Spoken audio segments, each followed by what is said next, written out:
इन मुद्दों के संभावित समाधान क्या हैं वो देखते हैं। संसद की एक मौजूदा समिति या एक नई समिति बनाई जानी चाहिए। इसे सीईसी के रूप में नियुक्त किए जाने वाले व्यक्तियों के लिए योग्यताओं और आवश्यकताओं का प्रस्ताव करना चाहिए। 2/3 बहुमत समिति के प्रस्तावों को संसद में रखा जाना चाहिए। देश के भावी आईएएस पीसीएस अफसरों को मेरा सलाम। दोस्तों, यदि आप हिंदी मीडियम से आईएएस या पीसीएस की तैयारी कर रहे हैं तो द हिंदू के एडिटोरियल्स हिंदी में आपको नहीं मिल पाते होंगे। इसलिए द हिंदू के एडिटोरियल्स का एनालिसिस करके मैंने हिंदी में आपके सामने रखने का प्रयास किया है। मुझे पूरी उम्मीद है कि आपकी तैयारी में मददगार सिद्ध होगा। तो दोस्तों, आज का एडिटोरियल शुरू करते हैं। आज का एडिटोरियल ईसी यानी कि इलेक्शन कमीशन चुनाव आयोग की नियुक्तियों के लिए बेंचमार्क है।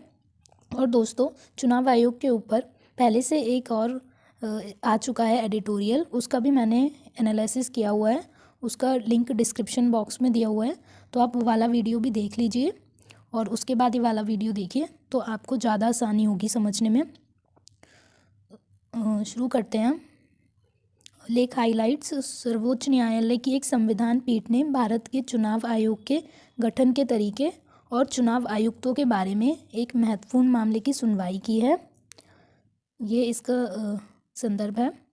भारत का चुनाव आयोग जो है वो भारत में संघ और राज्य चुनाव प्रक्रियाओं को प्रशासित करने के लिए जिम्मेदार है। यह एक स्वायत्त संवैधानिक प्राधिकरण है और ये चुनावों का संचालन करता है। वो 4 हैं। लोकसभा के चुनाव देखता है, राज्यसभा के, भारत में राज्य विधानसभाओं के और देश में राष्ट्रपति और उपराष्ट्रपति के। दोस्तों, चुनाव आयोग पंचायत के या अर्बन लोकल बॉडीज़ जो शहरी निकाय होते हैं उनके चुनावों का संचालन नहीं करता है। ये लोकसभा, राज्यसभा, राज्य विधानसभा और राष्ट्रपति उपराष्ट्रपति इन चारों का करता है। तो संविधान का भाग 15 जो है वो चुनावों से संबंधित है और इन मामलों के लिए एक आयोग की स्थापना करता है। दोस्तों, यदि आपके पास कोई क्वेश्चन चुनाव आयोग से संबंधित आएगा तो आप संविधान का भाग 15 और अनुच्छेद 324 से 329 ये अपने आंसर में ज़रूर मेंशन करिएगा। इससे आपका आंसर बहुत अच्छा बनता है। तो अनुच्छेद 324 से 329 आयोग और सदस्यों की शक्तियों, कार्यकाल, पात्रता आदि से संबंधित है। आयोग में एक मुख्य चुनाव आयुक्त होता है और 2 चुनाव आयुक्त होते हैं। राष्ट्रपति मुख्य चुनाव आयुक्त और चुनाव आयुक्तों की नियुक्ति करता है। कार्यकाल उनका 6 साल का निश्चित कार्यकाल या 65 वर्ष की आयु तक जो भी पहले होता है। स्थिति वे भारत के जो सर्वोच्च न्यायालय के न्यायाधीश होते हैं उनके समान स्थिति का आनंद लेते हैं। मतलब उनका जो वेतन भत्ते दिए जाते हैं वो सर्वोच्च न्यायालय के न्यायाधीशों के समान होते हैं। मुख्य चुनाव आयुक्त को संसद द्वारा सर्वोच्च न्यायालय के न्यायाधीश को हटाने की प्रक्रिया के माध्यम से ही हटाया जा सकता है। सभी 3 सदस्यों के पास समान मतदान अधिकार हैं और आयोग में सभी निर्णय बहुमत से लिए जाते हैं। तो आयोग में ऐसा नहीं है कि मुख्य चुनाव आयुक्त ही सारे फैसले लेता है, वहाँ बहुमत से निर्णय लिए जाते हैं। अब संविधान के कामकाज पर जो राजनीतिज्ञों के कथन रहे हैं एक बार वो भी देख लेते हैं। दोस्तों, आप ये वाले कथन अपने आंसर में डाल सकते हैं। तो BR अम्बेडकर क्या कहते हैं कि कोई संविधान कितना भी अच्छा क्यों ना हो उसका बुरा होना तय है, क्योंकि जिनको इसे लागू करने के लिए कहा जाता है वे बहुत बुरे होते हैं। आगे उनका कहना है, कोई संविधान कितना ही बुरा क्यों ना हो, यदि उसे चलाने वाले बहुत अच्छे हों तो वह अच्छा हो सकता है। संविधान की कार्यप्रणाली पूरी तरह से संविधान की प्रकृति पर निर्भर करती है। ये BR अम्बेडकर जी के कथन हैं। आप चाहें तो ऐसे या आंसर में कोट कर सकते हैं। उसके बाद राजेंद्र प्रसाद जी के हैं, संविधान जो भी प्रदान करे या ना करे, देश का कल्याण इस बात पर निर्भर करेगा कि देश को किस तरह से प्रशासित किया जाता है। यह उन पुरुषों पर निर्भर करेगा जो इसे प्रशासित करते हैं। यदि चुने गए लोग सक्षम और चरित्रवान और सत्यनिष्ठ हैं तो वे एक दोषपूर्ण संविधान को भी सर्वश्रेष्ठ बनाने में सक्षम होंगे। यदि इनकी कमी है तो संविधान देश की मदद नहीं कर सकता। मशीन की तरह संविधान एक निर्जीव वस्तु है। ये राजेंद्र प्रसाद जी के कथन थे। यह उन लोगों के कारण जीवन प्राप्त करता है जो इसे नियंत्रित करते हैं और इसे संचालित करते हैं, और भारत को आज ईमानदार पुरुषों के एक समूह से ज़्यादा कुछ नहीं चाहिए जो उनके सामने देश का हित रखेंगे। तो ईसी को ईसी यानी इलेक्शन कमीशन को सीईसी में पदोन्नति से संबंधित मुद्दे, ईसीआई का नौकरशाहीकरण यानी चुनाव आयोग है जिसका संकेत संविधान में ये नहीं दे रखा है कि वो नौकरशाही के अंतर्गत आएगा। संविधान में ये दिया हुआ है कि वो अलग से एक स्वतंत्र निकाय है जिस पे किसी का भी दबाव नहीं है। परंतु जो अब इसमें चेंजेस किए जा रहे हैं उससे ऐसा लगता है कि नौकरशाही बढ़ने वाली है। मुख्य चुनाव आयुक्त पद के लिए चुनाव आयुक्त की पदोन्नति और चुनाव आयुक्तों के कार्यकाल के चुनाव संबंधी अनुच्छेद का उल्लंघन। तो जो पदोन्नति में बदलाव किया जा रहा है और उनके कार्यकाल संबंधी बदलाव किया जा रहा है उससे जो हमारे संविधान के अनुच्छेद हैं उनका उल्लंघन होता है। और प्रशासनिक सेवाओं द्वारा ईसी और सीईसी के पदों का एकाधिकार, यानी कि प्रशासनिक सेवाएं इसमें शामिल हो जाएंगी तो उनका अपना स्वतंत्रता स्वायत्तता नहीं रहेगी। तो इसके इन मुद्दों के संभावित समाधान क्या हैं वो देखते हैं। संसद की एक मौजूदा समिति या एक नई समिति बनाई जानी चाहिए। इसे ईसी सीईसी के रूप में नियुक्त किए जाने वाले व्यक्तियों के लिए योग्यताओं और आवश्यकताओं का प्रस्ताव करना चाहिए। 2/3 बहुमत समिति के प्रस्तावों को संसद में रखा जाना चाहिए और संसद के उपस्थित और मतदान करने वाले सदस्यों के 2/3 बहुमत से स्वीकृत होने पर ही स्वीकृत किया जाना चाहिए।